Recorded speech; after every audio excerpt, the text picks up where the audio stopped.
Hello friends, rise civils current affairs series में आपका स्वागत है। गाजा में 2 साल से चल रहे क्रूर युद्ध के बाद आखिरकार शांति की एक उम्मीद जगी है। लेकिन इस शांति के पीछे एक ऐसा नाम है जिसके बारे में शायद ही किसी ने सोचा होगा। आज हम इसे हैरान कर देने वाली कहानी को समझेंगे जिसने मिडिल ईस्ट की राजनीति को शायद हमेशा के लिए बदल दिया है। तो सवाल यही है, 2 साल की भीषण तबाही के बाद जब गाजा में आखिरकार बंदूकें शांत हुई हैं, तो इस शांति का श्रेय आखिर जाता किसे है? कौन है वो अप्रत्याशित चेहरा जिसका नाम इस समझौते से जोड़ा जा रहा है? और इसका जवाब शायद आपको हैरान कर दे। ये कोई और नहीं बल्कि अमेरिका के राष्ट्रपति डोनाल्ड ट्रंप है।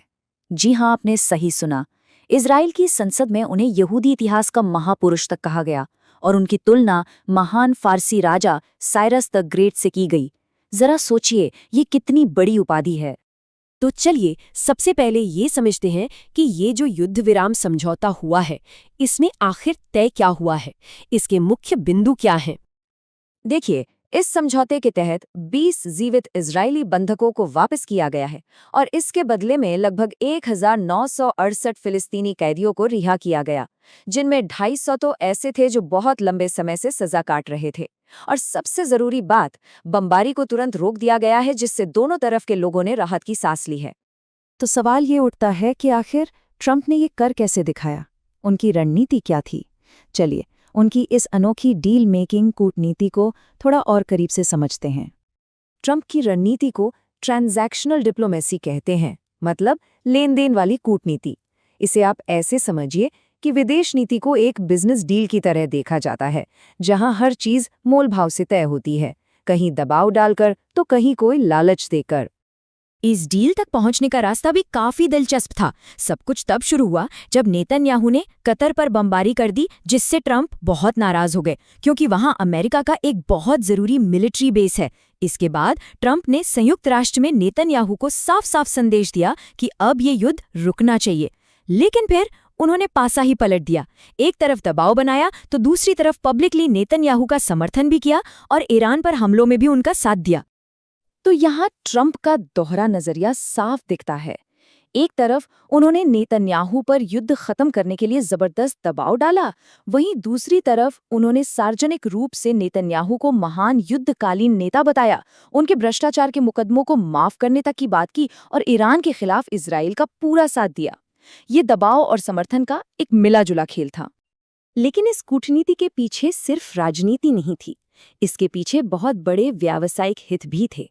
ट्रंप, उनके दामाद जैरेड कुशनर और उनके सलाहकार के अरब देशों में बड़े निवेश थे, तो ये शांति समझौता एक तरह से एक बिजनेस डील भी था। अच्छा, इस युद्ध विराम का असर सिर्फ गाजा तक ही सीमित नहीं है। इसने पूरे मध्य पूर्व के शक्ति संतुलन को, यानी पावर बैलेंस को, पूरी तरह से बदल दिया है। आइए देखते हैं कि युद्ध के बाद ये क्षेत्र अब कैसा दिख रहा है। अब गाजा के पुनर्निर्माण की योजना है। इसके लिए पैसा अमीर अरब देश देंगे और इसकी देखरेख एक अंतर्राष्ट्रीय संस्था करेगी, जिसमें टोनी ब्लेयर जैसे बड़े नाम शामिल हैं।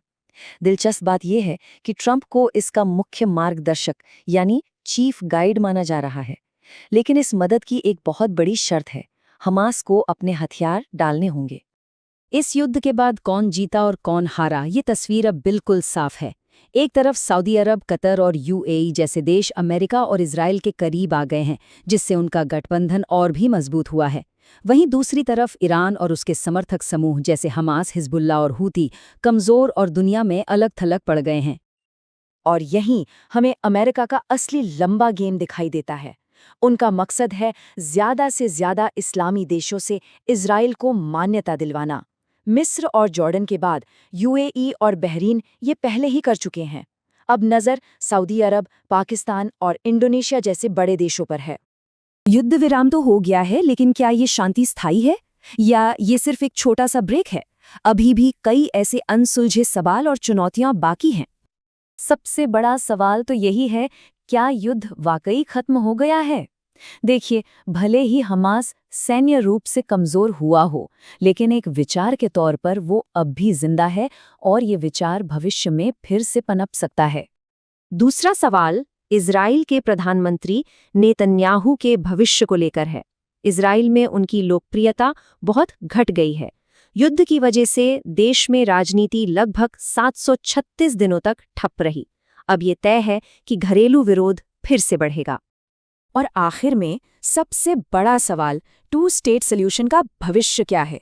दुनिया भर में माना जाता है कि स्थायी शांति तभी आएगी जब इजराइल और फिलिस्तीन दो अलग-अलग देश बने। लेकिन अगर इजराइल बस्तियां बसाना जारी रखता है तो वेस्ट बैंक छोटे-छोटे टुकड़ों में बंटकर रह जाएगा, ठीक वैसे ही जैसे दक्षिण अफ्रीका में रंगभेद के समय बैंटूस्तान बनाए गए थे। तो आखिर में हम कह सकते हैं कि डोनाल्ड ट्रंप ने अपने खास डील मेकर अंदाज में गाजा युद्ध को तो रोक दिया है, लेकिन सवाल वही है, क्या ये शांति टिकेगी या ये भी मध्य पूर्व की कभी न खत्म होने वाली अशांति में सिर्फ एक और छोटा सा विराम है? इसका जवाब तो सिर्फ वक्त ही देगा। ऐसे ही अपडेट्स के लिए जुड़े रहें हमारे चैनल से और आप सभी साथियों को दिवाली की हार्दिक शुभकामनाएं।